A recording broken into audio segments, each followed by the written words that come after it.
I never should have gone back to the cabin.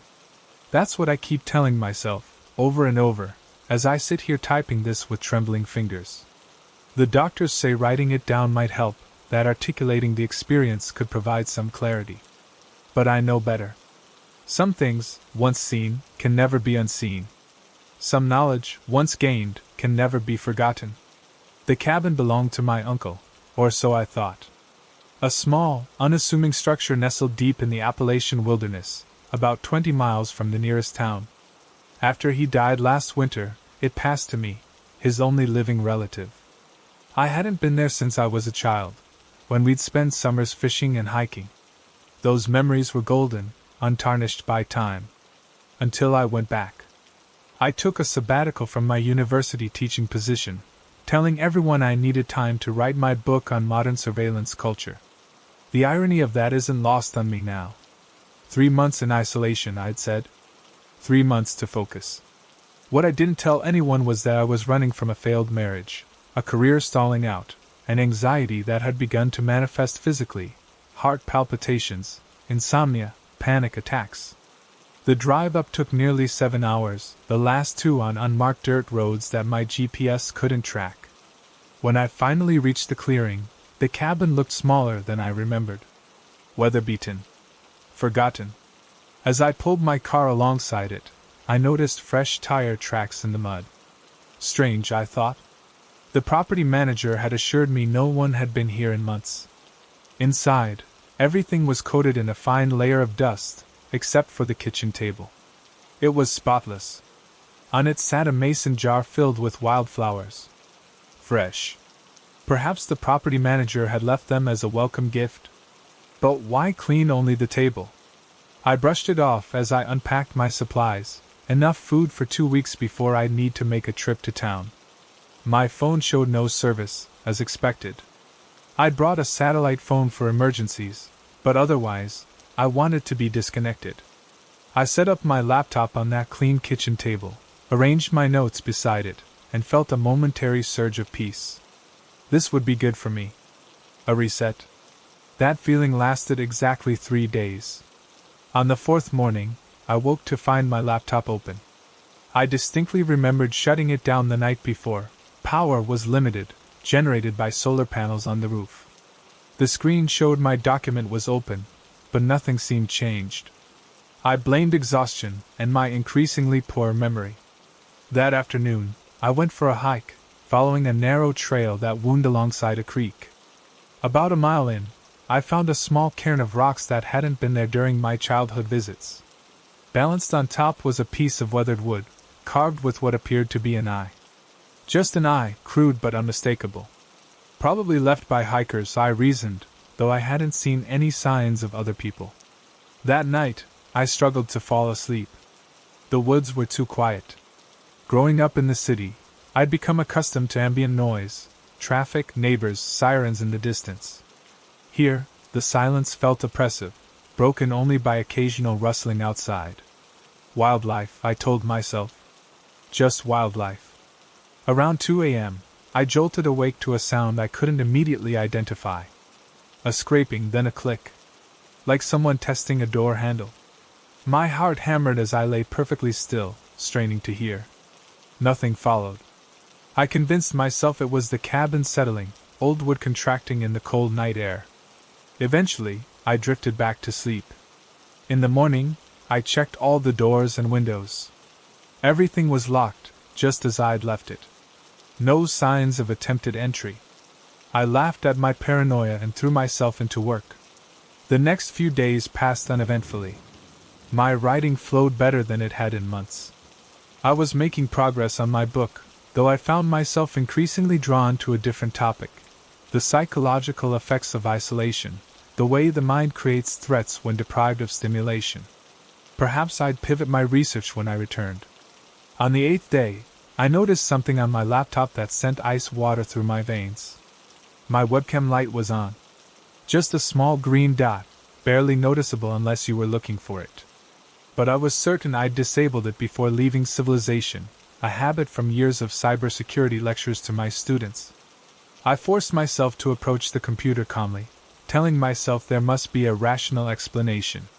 Perhaps a software update had reset my settings. I opened the system preferences to check. The camera was indeed active, and had been for 38 hours. I disabled it again, hands shaking slightly. Then I shut the laptop down completely, unplugged it, and for good measure, placed a piece of electrical tape over the camera lens. Just a glitch, I repeated to myself. Just a glitch. That night, I dreamed of eyes watching me through the windows. I woke repeatedly, heart racing, certain I'd heard footsteps on the porch. By morning, I was exhausted and irritable, jumping at every sound. The isolation I'd sought now felt dangerous.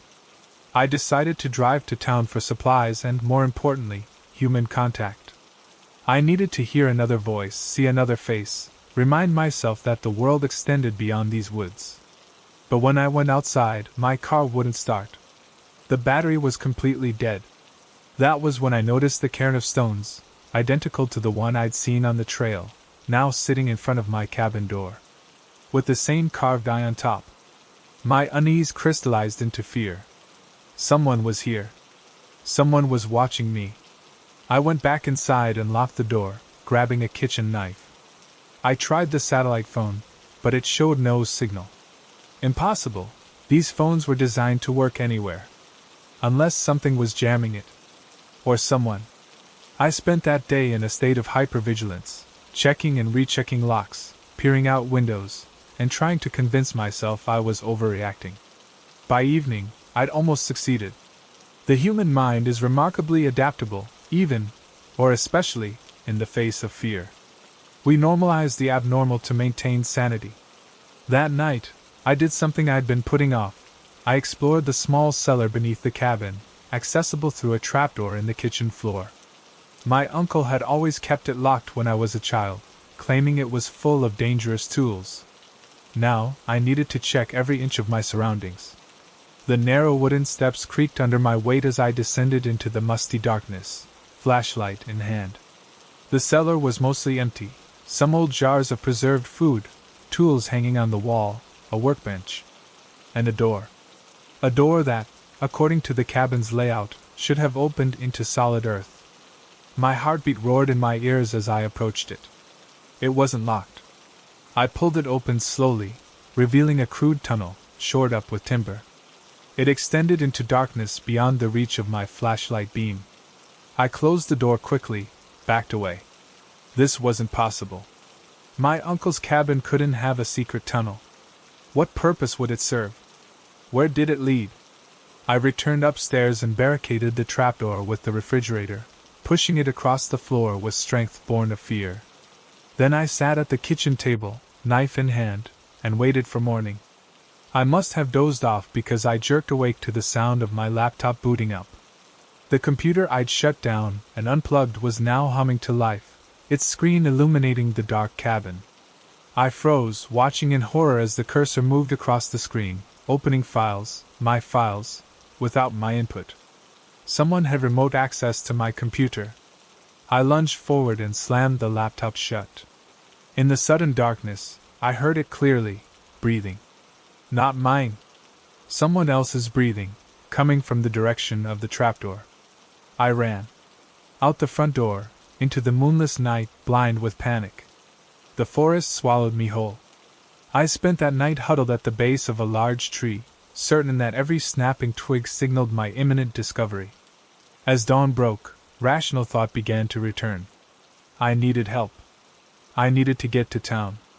I made my way back to the cabin cautiously. In daylight, it looked perfectly ordinary. No sign of disturbance. Inside, everything was as I'd left it, the laptop closed on the table, the refrigerator still barricading the trapdoor. Had I imagined it all? I packed a small bag with essentials. I'd hike to the main road if necessary, flag down a passing car. But first, something compelled me to check the cellar one last time. I had to know. I moved the refrigerator, opened the trapdoor, and descended slowly. The cellar looked exactly as it had before. I approached the door that shouldn't exist, pulled it open. The tunnel waited, dark and uninviting. But now I noticed something Small electronic devices mounted to the tunnel walls at intervals. Cameras. Small, modern, wireless cameras. That was when I heard a vehicle outside. Relief flooded through me.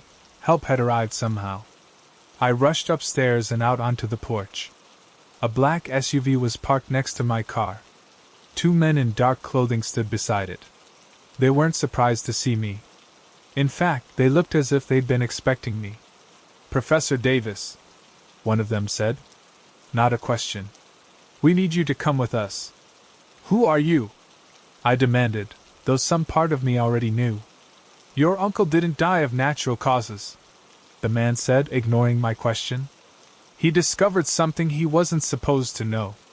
Something about this land, about what's beneath it. We've been monitoring this location, waiting to see if he shared that information with anyone." "I don't know what you're talking about," I said, and it was the truth.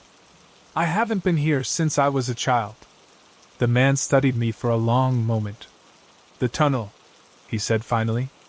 "Did you go all the way through?" I shook my head. He seemed to reach a decision. "Get in the car, Professor. We have questions, and you'll have a chance to answer them. Cooperate, and you might get to return to your life. And if I don't cooperate?" His smile never reached his eyes. "Then you'll join your uncle." I wish I could tell you I ran, or fought, or did anything that might cast me as the hero of this story. I didn't. I got in their car. Fear makes cowards of us all. They took my phone, my laptop, everything that might connect me to the outside world. They asked questions about my uncle, about my research, about why I'd really come to the cabin. They seemed particularly interested in my book on surveillance culture. After 3 days of interrogation in a facility I couldn't identify, they released me. No explanations, no apologies. Just a warning: forget the cabin, forget the tunnel, forget everything I'd seen. My uncle had died of a heart attack. The cabin had been sold. If I ever spoke about what happened, they would know. They dropped me off at my apartment as if I'd never left. Inside, everything was exactly as I'd left it, except for one detail: a small cairn of stones on my kitchen table, topped with a carved wooden eye. That was 6 months ago. I've told no one this story until now. I changed universities, moved across the country, cut contact with friends and family.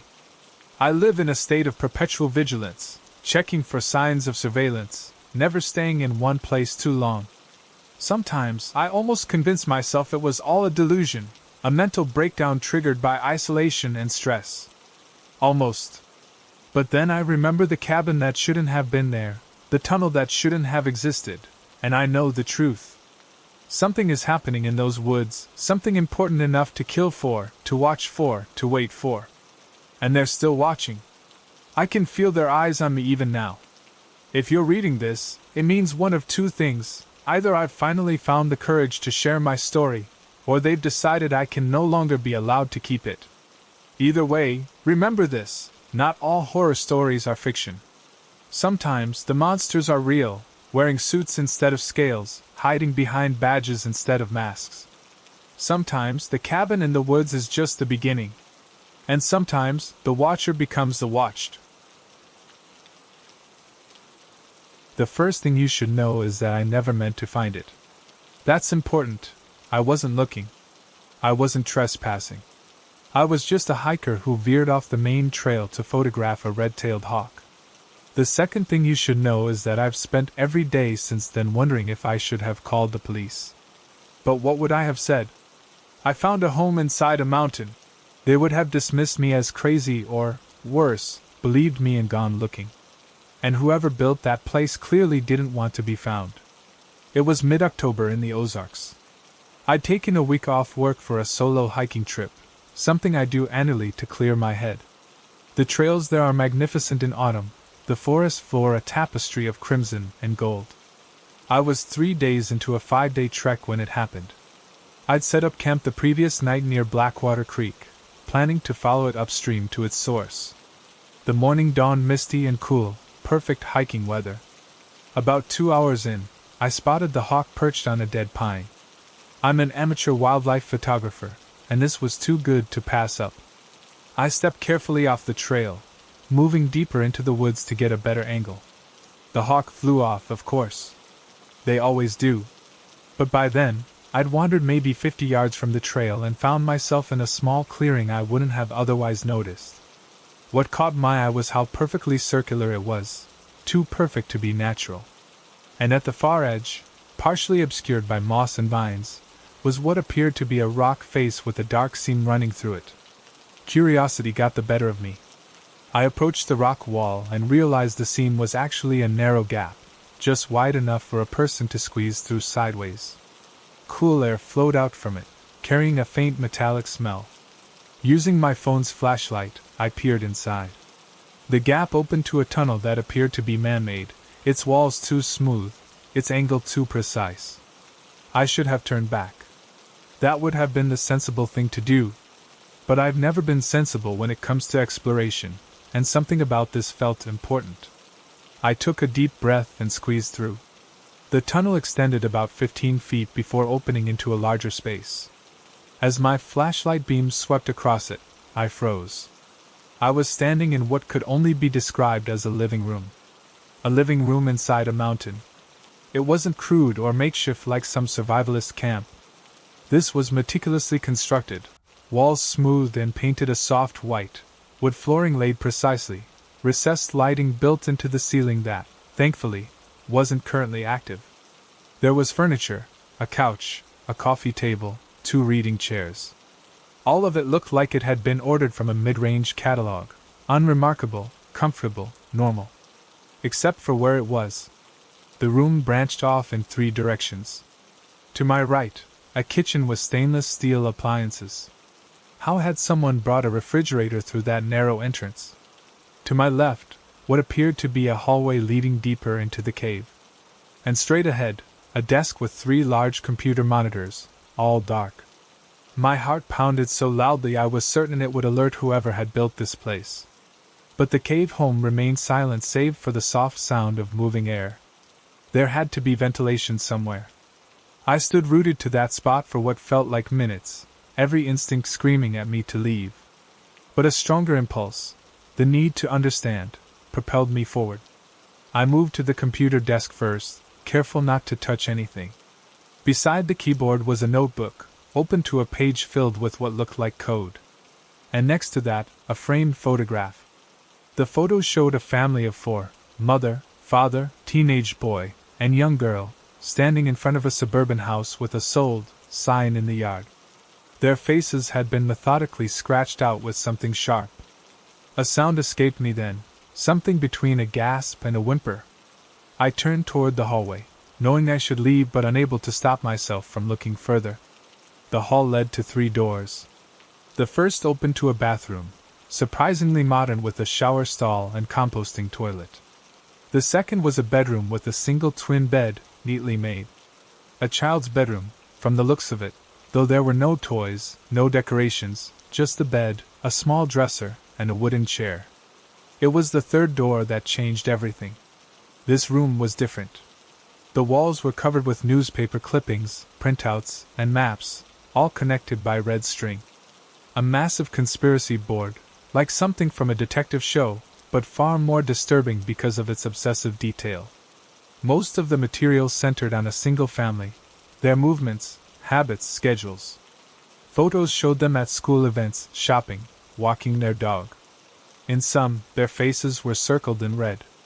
It was the same family from the photograph, only here their faces were intact. I recognized the house too. It matched the one with the sold sign. At the center of the board was a recent real estate listing for that house, with the word mine scrawled across it in thick black marker. My stomach lurched as understanding dawned. Whoever built this place wasn't hiding from the world.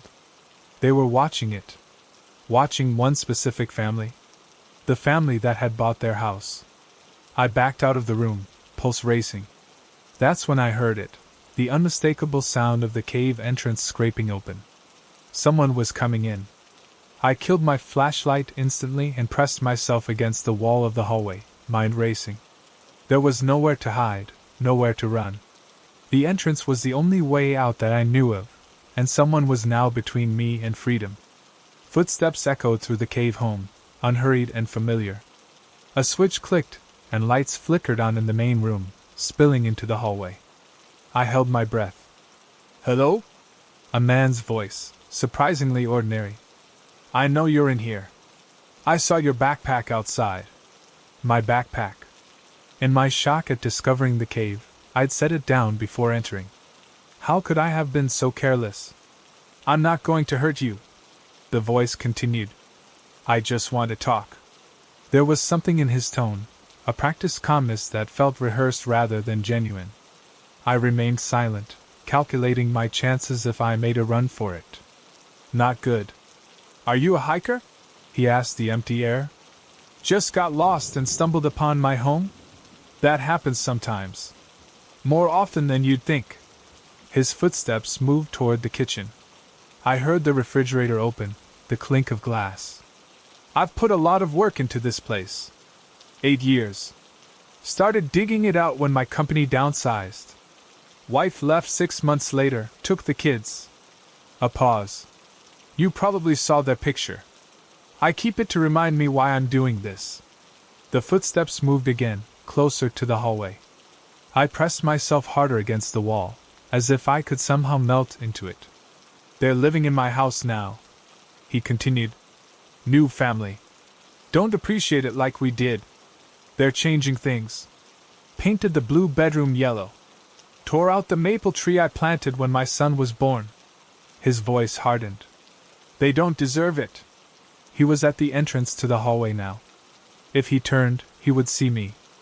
"I've been watching them," he said. "Learning their routines. Did you see my research room?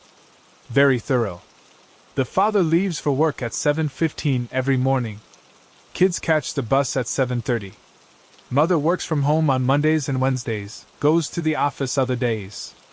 Sunday nights, they all watch movies in the living room, my living room, and fall asleep on the couch." A soft laugh. "They don't even lock the basement window. Can you believe that? After all these break-ins reported in the area." The break-ins. I remembered seeing something about them on local news before my trip. A series of home invasions where nothing was taken, but things were moved slightly, food eaten, showers used. Signs someone had been there. "I go there sometimes," he continued, confirming my horrible suspicion. "When they're out? Just to sit in my house. Sometimes I stay longer. Slept in my old bedroom last week while they were visiting grandparents." His voice dropped to a whisper. "Sometimes I stand over their beds at night and watch them sleep. The little girl reminds me of my daughter. Same age." I must have made a sound, a sharp intake of breath or the smallest whimper, because he suddenly stopped talking. The silence stretched between us, thick with tension. "You're in the hallway, aren't you?" he said finally. Not a question. A statement of fact. I ran. I lunged from my hiding spot toward the main room, toward the entrance. He was faster than I expected. His hand caught my jacket as I passed him, yanking me backwards with surprising strength. I stumbled, fell hard onto the wooden floor. He stood over me, and I got my first clear look at him. He was so ordinary, that's what haunts me still. Medium height, thinning brown hair, glasses. He wore khakis and a button-down shirt, like he'd just come from an office job. He could have been anyone's neighbor, coworker, friend. There was nothing in his appearance to suggest what he was capable of. "You shouldn't have come here," he said, voice still eerily calm. "Now we have a problem." "I won't tell anyone," I blurted out. "I swear. I was just hiking, got lost. People who find this place always say that," he interrupted. "And maybe they mean it at first. But then they think about it. Start to worry. Wonder if they should tell someone after all. Can't help themselves." He sighed. "It never ends well." My blood turned to ice. "How many?" I couldn't finish the question. "You're the third," he said simply. "The others also promised to keep my secret." I scrambled backwards, looking desperately for something to use as a weapon. There was nothing within reach. He watched me with an expression of mild disappointment. "I didn't want this. I just want to be left alone with my memories. To visit my house when I need to. Is that so much to ask? Those people, I said, finding my voice. The family in your old house, they bought it legally. They haven't done anything wrong. His face darkened. They're erasing us. Erasing every trace that we ever existed there. My children grew up in that house. My son's height measurements are still marked on the pantry door frame. Or they were, until they sanded and repainted it last month. He stepped closer, and I pressed myself against the wall. My hand brushed against something, a heavy bookend on a nearby shelf. I gripped it tightly. You don't have to do this, I said. Whatever you're planning for that family, for me, you can still walk away. Get help. He smiled sadly. I am getting help. I've been seeing Dr. Ellis every Tuesday for 3 years now. He thinks I'm processing my grief, moving on. A short laugh. If he only knew what moving on actually looks like. He took another step toward me. I can't let you leave. As he reached for me, I swung the bookend with all my strength. It connected with the side of his head with a sickening thud. He crumpled to the floor, blood seeping from his temple. I didn't wait to see if he was alive. I ran for the entrance, squeezed through the narrow gap, and didn't stop running until I reached the main trail. I hiked through the night, moving as fast as I could, and made it to the ranger station by dawn. I told them everything. They sent officers to find the cave, following my directions. 3 days later, they called to tell me they'd found nothing, no cave home, no evidence anyone had ever lived there. Just wilderness. Maybe I gave them wrong directions. Maybe he had time to cover his tracks, hide the entrance. Or maybe, and this is what keeps me awake at night, maybe I never made it out of that cave at all. Because sometimes, late at night, I think I hear footsteps in my apartment. And things aren't always where I left them. The shower was wet one morning when I know I didn't use it. And yesterday, I found a framed photograph on my kitchen table, a family of 4 standing in front of a house with a sold sign. Their faces had been scratched out. I'm leaving this account as a record, in case something happens to me. And as a warning, if you're hiking in the Ozarks and spot a perfectly circular clearing with a seam in the rock face, keep walking. Don't look back. And whatever you do, don't go inside. Some secrets should stay buried. I've been asked to tell this story exactly as it happened. No embellishments, no dramatic license. Just the facts, in sequence, as I remember them. The police report is public record now, so I'm not revealing anything that isn't already out there. But the reports don't capture everything. They don't tell you how it felt. How it still feels. It's been 14 months since our camping trip to Blackridge Forest. 6 of us went in. 4 came out.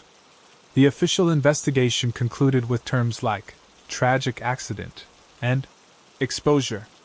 But those of us who survived know it wasn't that simple. Nothing about what happened in that clearing was accidental. We were friends since college, me, Alex, Mia, Daniel, Jasmine, Taylor, and Chris. We'd done an annual camping trip for the past 5 years, always somewhere different. This year was Taylor's pick, and he'd chosen Blackridge, a sprawling wilderness area with no marked trails and minimal ranger presence. True backcountry, he called it. The real experience. The trouble started before we even reached the campsite. Jasmine and Daniel had been fighting more than usual. They were the couple of our group, together since sophomore year. But lately there had been tension. Something about Daniel's new job taking up too much time, something about messages Jasmine had found on his phone. They tried to hide it, but in a group that small, everything is obvious. We'd been hiking for about 4 hours when we found the clearing. It was perfect, flat ground, a small stream nearby, surrounded by dense pines that would break the wind. What made us stop, though, was the fire pit. Someone had arranged stones in a perfect circle with blackened earth in the center. Old ashes. Evidence that others had thought this spot was perfect too. Looks like we're not the first to find this place, Mia said, dropping her pack. Good, Chris replied. Means it's a safe spot. I remember Taylor walking the perimeter, looking into the dense forest that surrounded us. "It's quiet," he said. "No birds." We should have paid attention to that observation. We should have moved on. But it was getting dark, and we were tired, and the clearing really was perfect.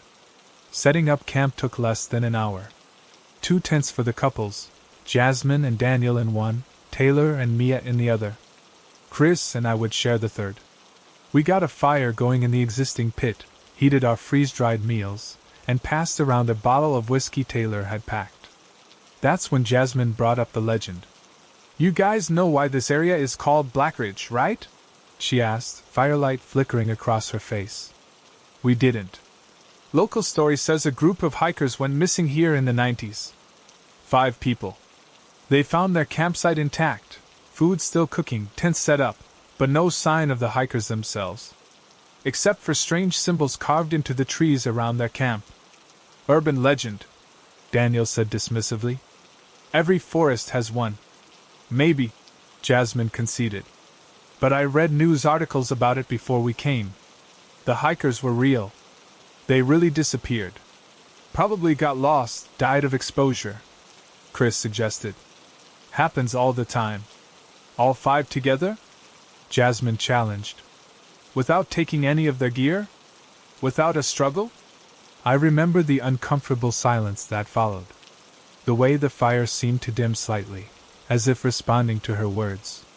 "Let's talk about something else," Mia suggested. We did.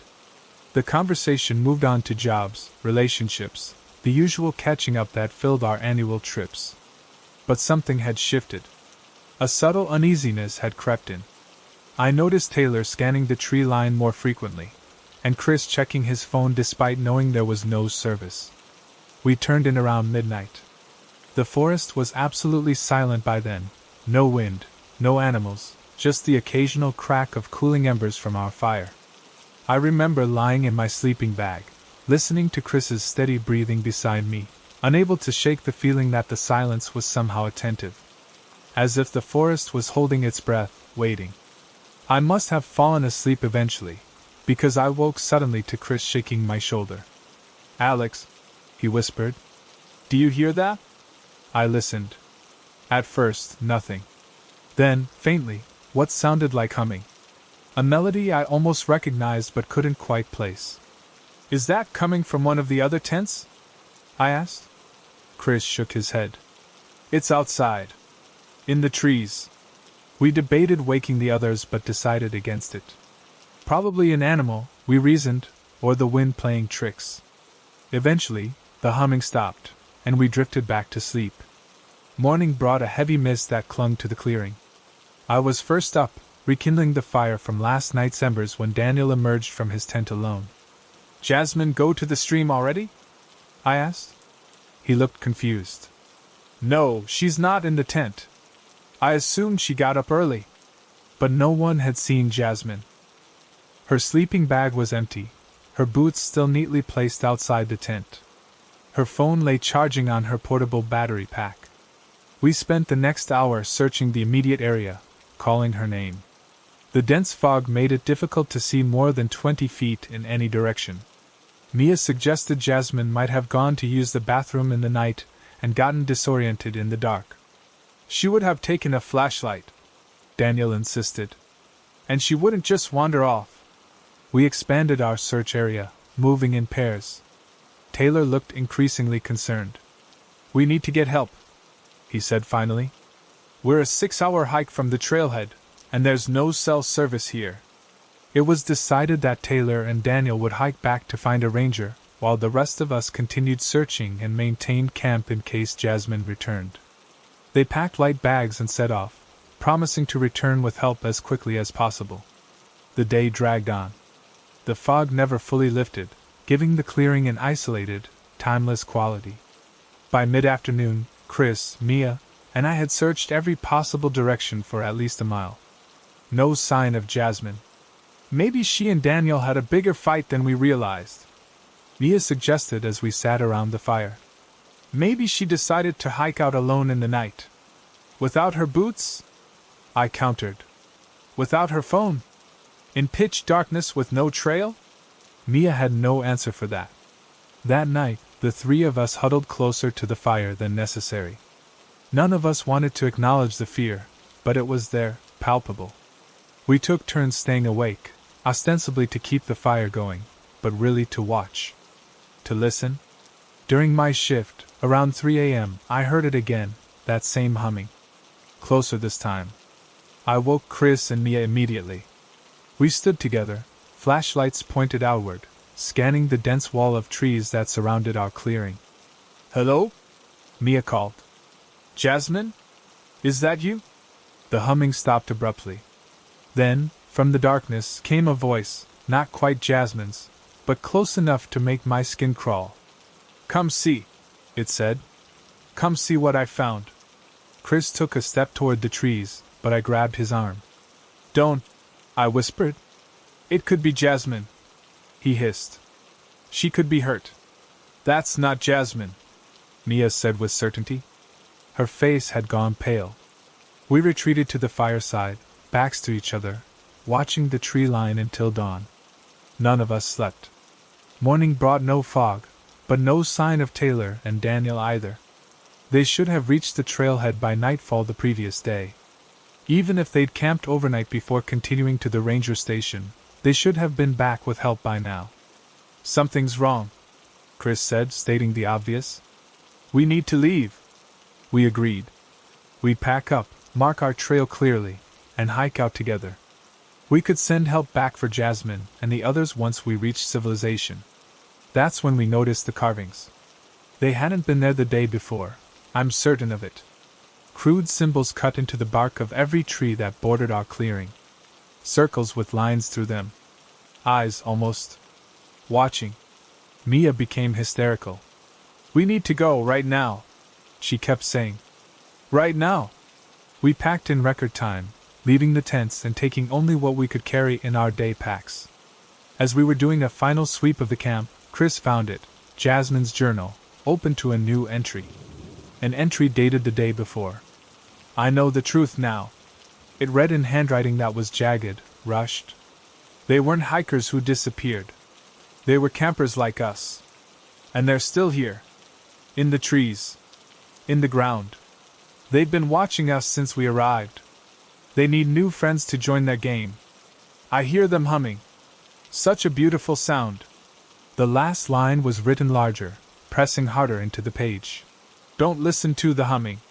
This is someone's sick joke," Chris insisted, but his voice shook. "Jasmine wouldn't write this." "Let's go," I said. Now. We used Chris's compass to set a course south, which should have taken us toward the trailhead.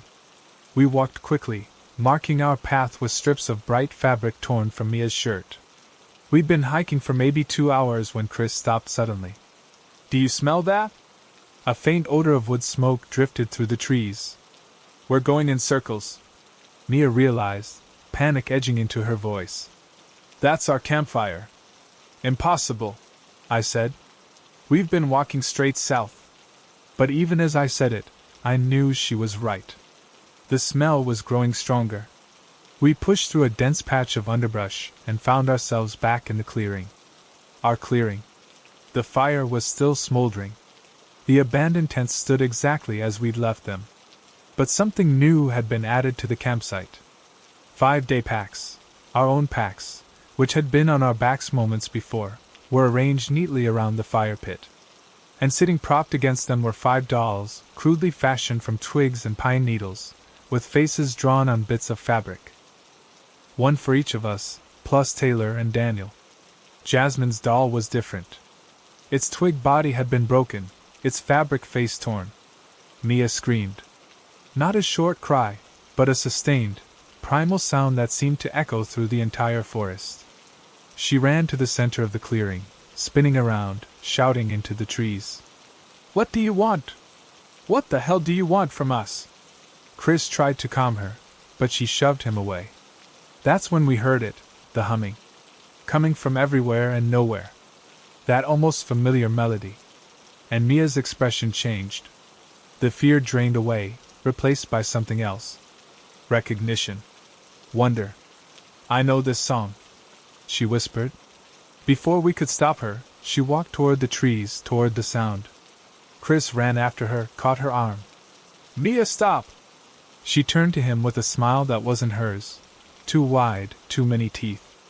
Come see, she said in that voice that wasn't quite right.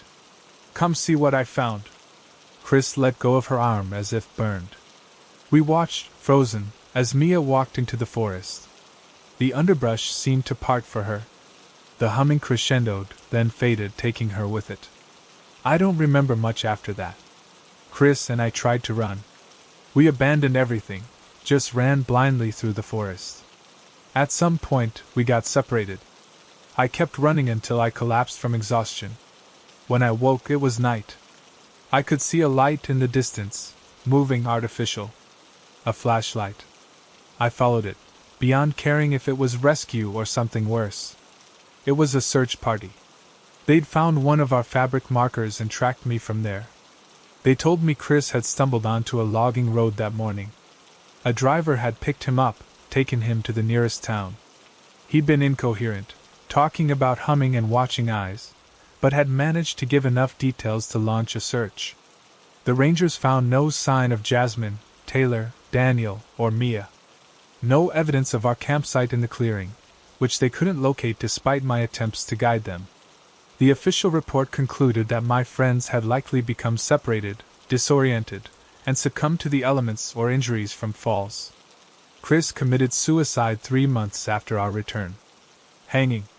His sister found him in his apartment alongside a note that read only, I can still hear the humming. Sometimes, when I'm falling asleep, I think I can hear it too, that melody that's just familiar enough to make you want to follow it, to discover where you know it from. On those nights, I turn on every light in my apartment and play music until morning. I've shared this account on these forums because I need to know if anyone else has experienced something similar in Blackridge Forest. Because I've been doing research, and I've found stories, dating back decades, of hikers and campers going missing in those woods. Always in groups. Always leaving behind some equipment, but no signs of struggle. And here's the detail that keeps me awake at night. Local folklore says that every 7 years, the forest takes a new group to replace the old, to keep the game going. It's been 14 months since our trip. 5.5 years to go. If you're planning a camping trip to Blackridge Forest, reconsider. If you do go, and you find a perfect clearing with a pre-made fire pit, keep walking. And if, in the middle of the night, you hear humming, put your hands over your ears and run. Because whatever you hear, whatever you think you recognize in that melody, I promise you, it isn't what you remember. It's just bait in a trap that's been waiting for you since long before you arrived. And the forest is very, very patient. I used to think the worst thing that could happen on a fishing trip was coming home empty-handed. Now I know better. Now I know there are depths to human depravity that make the darkest waters seem welcoming by comparison. This all started with a fishing forum post. I'd been a member of fishtails.net for years, mostly lurking, occasionally posting photos of decent catches. In March, a user named Deepwater Angler started a thread about a remote lake in the Appalachian wilderness that was supposedly teeming with record-sized bass. According to him, the lake was unmarked on most maps, accessible only via a grueling 7-mile hike through dense forest. The locals won't talk about it, Deepwater Angler wrote. But I've been 3 times. Best fishing of my life. You need a guide to find it though. I'm taking a small group next month. 4 spots available. Serious anglers only. I was skeptical, but his profile showed legitimate catches from over 5 years on the forum. The photos he shared of massive largemouth bass, allegedly from this secret lake, were compelling. After a week of deliberation, I messaged him. 3 days later, I'd paid a $200 deposit and was one of 4 anglers committed to the expedition. The other 3 were forum regulars: Mike D., a retired school principal from Ohio, Base Hunter 72, a commercial electrician from Tennessee, and Flygirl, one of the few women active on the forum, a nurse practitioner from Virginia. We coordinated through private messages, arranging to meet at a small motel near the trailhead on April 15th. My wife was concerned about me heading into remote wilderness with strangers. "These are people you've only met online," she reminded me. "You don't even know their real names. Anglers aren't exactly serial killers." I laughed. "Besides, it's 4 of us plus the guide. Safety in numbers." I'd repeat those words to myself many times in the days that followed, trying to believe them. We gathered at the Creekside Inn, a rundown motel that had seen better days. I arrived first, followed by Mike D., a jovial 60-something with weather-beaten skin and stories from fishing trips across the country. Then came John, base hunter 72, younger than I expected, maybe early 30s, quiet but friendly. Sarah, fly girl, arrived last, her expertise immediately apparent as she discussed fly patterns and techniques with confidence that impressed us all. Deepwater angler, who introduced himself as Daniel, met us for dinner at the motel's attached diner. He was tall, lean, with the kind of tan that comes from years outdoors. His eyes were unsettlingly pale against his sun-darkened skin, but his knowledge of fishing seemed encyclopedic. He outlined our journey. We'd hike in tomorrow, camp for 2 nights, and return on the 3rd day. The lake, he promised, would be worth every blister. "There's just one rule," he said, lowering his voice. "Whatever you catch, you release. The lake provides for those who respect it." We all agreed. Conservation was important to serious anglers anyway. We set out at dawn, single file on a barely visible trail that Daniel navigated with confidence. The hike was as challenging as promised: steep inclines, dense underbrush, 2 stream crossings. By midday, my legs were burning and my pack felt twice its original weight. "Is it always this overgrown?" Mike asked during our lunch break, rubbing his knee. "Trail seems like it hasn't seen much traffic. That's why the fishing's so good," Daniel replied with a thin smile. "Most people aren't willing to work for it." By late afternoon, we were all exhausted. Sarah had twisted her ankle slightly at the last stream crossing, though she insisted she was fine. John had been unusually quiet for the last hour, scanning the forest rather than watching the trail. "Something wrong?" I asked him during a water break. He hesitated. "Did you notice we haven't seen any wildlife? No birds, no squirrels. Nothing." I hadn't realized it until he mentioned it, but he was right. The forest was unnervingly silent. "Probably just made too much noise coming through," I suggested, not entirely convinced. We reached the lake just before dusk. It was smaller than I'd imagined, maybe 4 acres, nestled in a natural depression surrounded by steep, wooded slopes. The water was dark, almost black in the fading light, but unusually clear. I could see several feet down near the shore. Daniel led us to a clearing that showed signs of previous camping, a stone-ringed fire pit, flat areas where tents had compressed the grass. We set up camp quickly, eager to rest before fishing at dawn. Over a small fire, we ate freeze-dried meals and shared fishing stories. The camaraderie of shared passion made us feel like old friends despite having just met.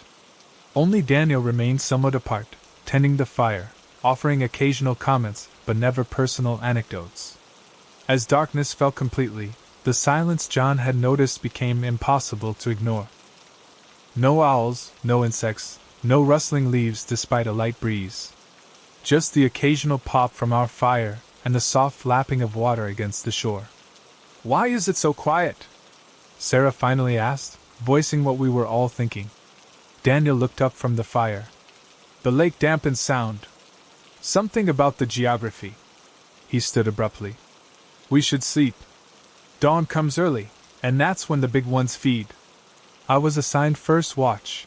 Daniel insisted someone stay awake with the fire at all times due to wildlife concerns, though we'd seen no evidence of any animals. The others retreated to their tents while I sat staring into the flames, occasionally glancing at the dark mirror of the lake. About an hour into my watch, I heard a splash, not the subtle ripple of a fish rising, but something larger. I turned my headlamp toward the sound but saw only expanding rings on the water's surface. Then, at the very edge of my light's reach, something moved beneath the water. Something large. My heart raced as I stood, straining to see better. The shape glided deeper, disappearing into blackness. A fish? It had to be. What else could it be? Yet something about its movement seemed wrong, too deliberate, too smooth. I was still staring at the water when Daniel emerged silently from his tent. "My watch already?" I asked, startled by his sudden appearance. "No," he said, his pale eyes reflecting my headlamp. "Did you see something in the water?" I described the splash, the moving shape. He nodded as if confirming something. "Probably a pike. They get huge here." He paused. "Did you feel compelled to go closer? To the water's edge?" The question struck me as odd. "No. Why would I?" He seemed to relax slightly. "No reason. Some people do. The lake has that effect sometimes." He gestured to my tent. "Get some sleep. I'll take over." I slept fitfully, waking to whispered conversation outside. Dawn was just breaking, painting the sky in watercolor grays. I emerged to find Daniel and John in intense discussion that abruptly ceased when they noticed me. "Everything okay?" I asked. "John thinks he saw someone on the far shore last night," Daniel explained. "I told him it was probably just shadows." John looked unconvinced. "I know what I saw. Someone was watching our camp. There's no one else out here," Daniel insisted. "We're miles from any trail." After a quick breakfast, we finally began what we'd come for, fishing. The lake was indeed remarkable. Within an hour, we'd all caught multiple bass, healthy, strong fish pushing 5 pounds. But they were strangely uniform, as if stamped from the same mold. Same size, same coloration. Mike commented on it, but Daniel dismissed his concern. "That's just how they grow here," he said. "Perfect conditions create perfect fish." By midday, the novelty had worn off somewhat. These fish, while impressive, lacked the fight you'd expect from their size. They came to the hook almost willingly and surrendered without struggle. It was unsettling rather than satisfying. When we broke for lunch, Sarah pulled me aside. "Does something feel off to you?" she whispered. "About Daniel, about this place?" I hesitated. "The fish are weird. Too uniform." "It's more than that," she said. "Last night I couldn't sleep. I heard Daniel talking to someone outside the camp. A whispered conversation. John, maybe? He was up in the night too." She shook her head. "The other voice wasn't any of us. It was," she struggled for words, "distorted somehow. And they kept mentioning selection and suitable candidates." A chill ran through me despite the warm day. "Maybe you dreamed it?" "Maybe," she conceded, but her expression said otherwise. That afternoon, Mike caught the first fish that deviated from the pattern, a bass that must have approached 8 pounds. But instead of excitement, his face showed confusion as he reeled it in. "Something's wrong with this one," he called out. We gathered around as he brought it to shore. The fish appeared normal from a distance, but up close, its skin had an unnatural sheen, almost metallic. And its eyes, they seemed too aware, too focused. It stared at each of us in turn as Mike worked to remove the hook. Daniel was the last to join our group. When he saw the fish, his expression darkened. "Put it back," he ordered. "Now." "But what's wrong with it?" Mike asked. "Is it diseased?" "Just put it back," Daniel snapped, his former calm completely gone. Mike complied, releasing the fish with unusual care. It didn't swim away immediately but hovered near shore, its unblinking eye still fixed on us. "I think I'm done for the day," Mike said quietly. That night, the atmosphere in camp was tense.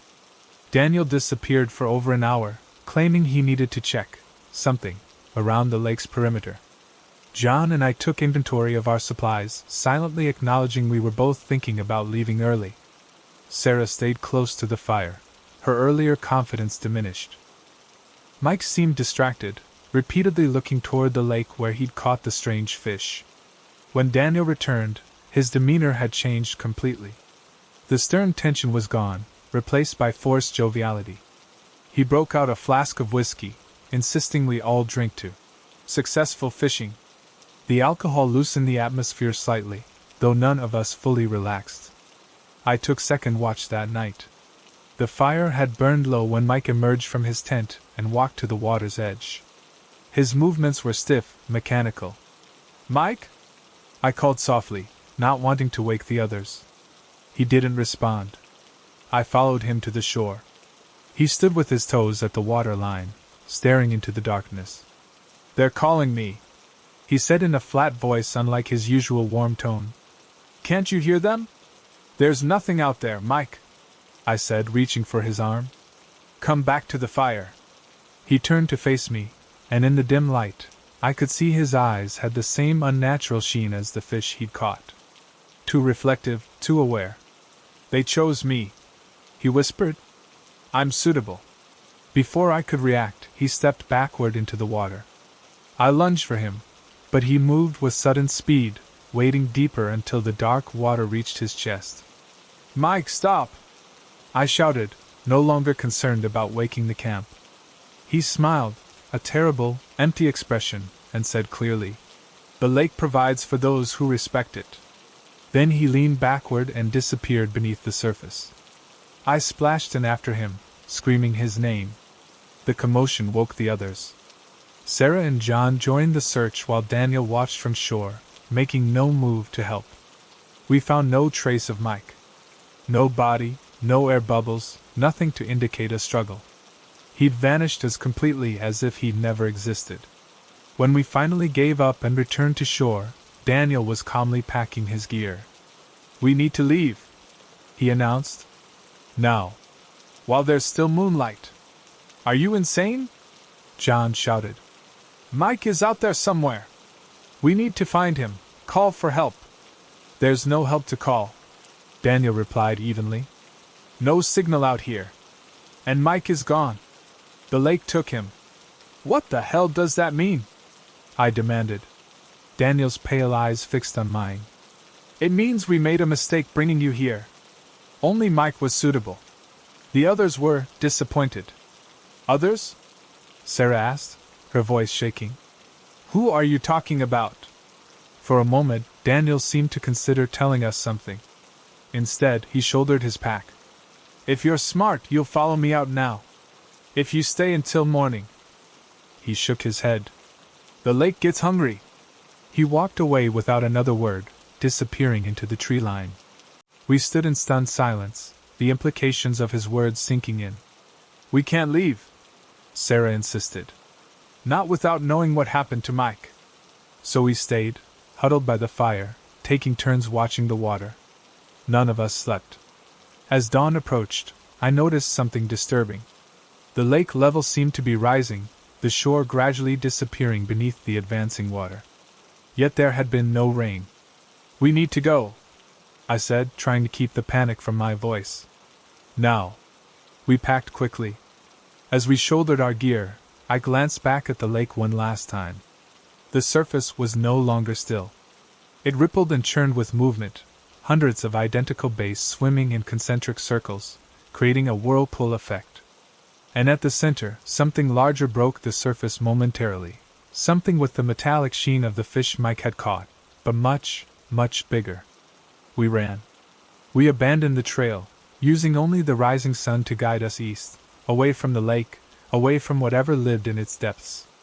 We stumbled through underbrush, climbed over fallen trees, waded through streams.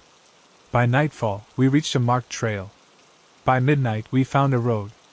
By dawn, we were at a small-town police station, reporting Mike's disappearance. The search lasted 3 weeks. They found our campsite, though the lake was much larger than we'd described, flooding the original shore by several yards. They found no sign of Mike or Daniel. The official report classified it as an accidental drowning and a guide who'd fled to avoid liability. That was 6 months ago. John stopped responding to messages after the first month. His profile on fishtails.net has been deleted. Sarah still calls occasionally. We tried to make sense of what happened, what we saw. She's been researching Daniel, trying to find any record of him beyond the forum. So far, nothing. I've stopped fishing. I've even stopped taking baths, opting for showers only. I can't bear the thought of being submerged. Last week, I received a package with no return address. Inside was a fishing lure I'd never seen before, handcrafted, with an unusual metallic sheen to the paint. Wrapped around it was a note in unfamiliar handwriting. "The lake misses you. You were suitable after all." I burned the note and buried the lure in my backyard. But sometimes, when I wash my hands or do the dishes, I swear I can hear whispers coming from the drain. And in those moments, I understand why Mike walked into the water.